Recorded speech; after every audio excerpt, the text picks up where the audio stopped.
自分の勉強も兼ねて自転車メーカーやブランドの実態を調査する動画の第3弾、ポリゴンバイク編です。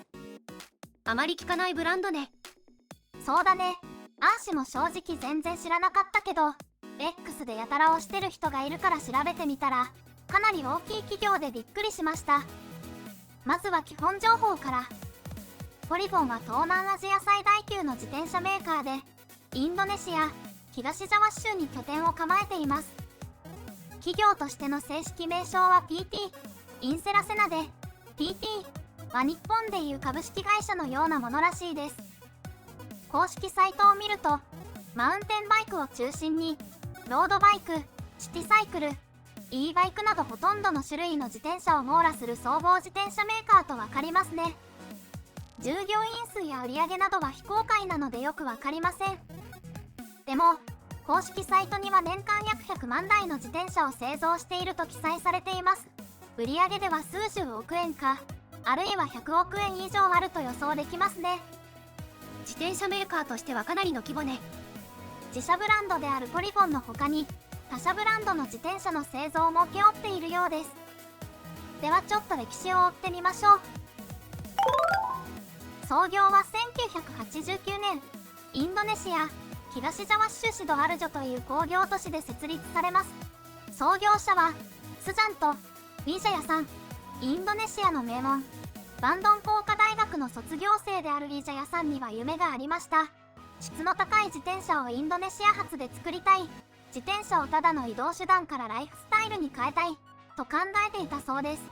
熱い夢を持つ彼は、同時に非常にクレバーでした。頭はクールに心はホットに。インセラセナを立ち上げたウィジャヤさんは、多額の資金を投じて国際基準のハイテク工場を建設します。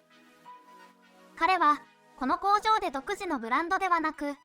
界の権威ある自転車ブランドの生産を請け負うことを選択しました。つまり OEM ね。インドネシアの経済 CSWA メディアによると、生産を請け負ったブランドは、スコット、コナ、桑原、マスタング、宮田、アバンティ、マリーンとそうそうたる顔ぶれです。あら、日本のブランドもあるわ。そしてわずか10年でインセラセナは世界トップ10に入るほどの自転車メーカーに成長。多分生産台数ベースですが、詳細は分かりませんでした。そして、1998年に満を持して自社ブランド、インドネシア生まれの本格自転車ブランド、ポリゴンを世に送り出したのです。さらにポリゴンの販売拠点として、高級自転車チェーンロダリンクも設立。ロダリンクではエアコンの効いた店内で、技術スタッフがバイクの選定やフィッティングを手伝ってくれるという、当時としては画期的なスタイルでした。当時のインドネシアでは、自転車は最も安価で社会的地位の低い交通手段でしたが、ポリゴンとロダリンクはそれをライフスタイルへと昇華させたのです。本格的なグローバル展開が始まったのは2000年頃からで、並行して工場の拡張や、さらなるハイテク化が進んだようです。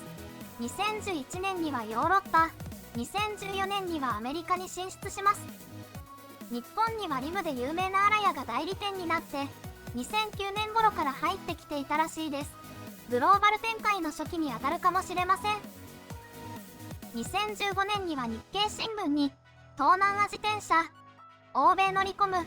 スポーツタイプという記事でポリゴンが紹介されていました。それによると製造量50万台、自社ブランドと OEM 比率5対5とのことです。記事内の50万台も、現在確認できる100万台も、どれくらい正確なのか未知数ですが、額面通りに受け取ると、10年で倍の生産能力になる計算ですね。2010年代にはスポーツ活動も活発になりました。ポリゴンの名を冠したチームが誕生し、マウンテンバイク選手のサポートも行っています。2022年にはポリゴンファクトリーレーシングというマウンテンバイクチームを設立し、世界の舞台で戦いを挑みます。このチームは残念ながら2024年に活動を縮小、または休止したようで、2025年現在どうなっているかよくわかりません。必ずしも順風満帆とは言えないようね。最近のロードレースでは日本のチーム、VC 福岡やトレガンヌサイクリングチーム、というマレーシアのチームがポリゴンを使用して活躍しています。なのでレース関係のニュースとかで時々露出していますね。これがざっくりとしたポリゴンの成長の流れです。なかなか隙のない歴史ね。そうだね。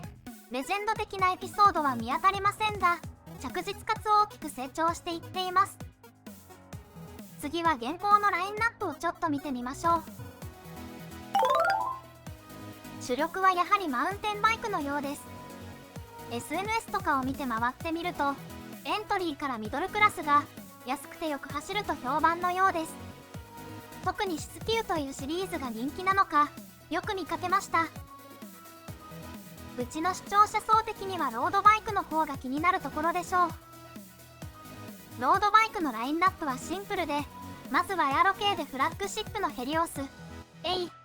プロチームが使っているのもこのバイクですね。続いてオールラウンダーのストラトス、カーボン。そしてエントリークラスのストラトス、S にはリムブレーキ板とディスクブレーキ板があり、軽4系統のフレームを展開しています。どれも他社の同クラスより数割安い価格設定になっています。個人的にはコスパで自転車を選ぶのは失敗のもとと思っています。でもポリゴンのバイクにはコスパ以上の魅力がありますね。特にいいなと思ったのは、エントリーモデルのストラトス S のリムブレーキ板です。お値段は税込み11万円。乗り味的なものは乗ってみなきゃなんともなので語りません。でも、シンプルで金線の取れたフレームワークに、奇をてらわない規格とパーツで綺麗にまとめられていて、ロードバイクの基本的な楽しさを味わうのにぴったりに見えます。それに、なんといってもカラーリングがいいですよね。爽やかな水色に複雑だけど主張しすぎないグラフィック。フォークの内側の差し色も良いアクセントになっていて素敵です。各チューブも異形断面になっているようで価格を感じさせません。サイズ展開は4種類で標準的。トレイルとかが書いてなかったり、なんか一番でかいサイズが見たことないヘッド隠してて少し心配ですが、中央のサイズが身長 170cm くらい向けになっているので、日本人的には選びやすいと思います。こういうエントリーグレードにもしっかりとした魅力があるのは良いですよね。自転車趣味の間口を広げますし、この自転車で始めた人がポリゴンのファンになって次も選んでくれるかもしれません。ポリゴンは他にグラベル、シティサイクル、e バイクと何でもやってますが、今回はご紹介しません。続いて開発能力や生産能力について見ていきましょう。ポリゴンの強みは設計開発から製造まで一貫して自社で行えることです。一見当たり前のことですが、自転車業界ではこれができるだけでかなりすごいです。工場は調べた範囲ではインドネシア東ジャワ州にある大工場のみと思われます。もしかしたら他にもあるのかもしれませんが、よくわかりませんでした。年間100万台近く製造できるそうですが、工場の内部や能力が公式サイトでも紹介されています。金属、特にアルミフレームの溶接、熱処理技術に強みがあるようです。一方で、カーボンフレームの製造に関しては言及がありませんので、少なくとも成形に関しては外部 OEM の可能性が高いと考えています。だからアルミモデルの方がポリゴンの強みを生かしていると言えるかもしれません。まあカーボンモデルも他社よりお安いので、何か秘密があるのか、戦略的な価格なのか分かりませんけどね。また、工場の航空写真を見ると、マウンテンバイク用のコースが併設されているのが分かります。Google マップのレビューには誰でも利用できると書いてありますし、インセラの公式サイトで試験施設のところで紹介されています。一般にも開放しているし、試験にも使うって感じでしょうか。何にせよ、開発や試験もしっかりやるし、地域の自転車文化にも貢献してそうで印象いいですよね。近くにこういう施設があったら嬉しいわね。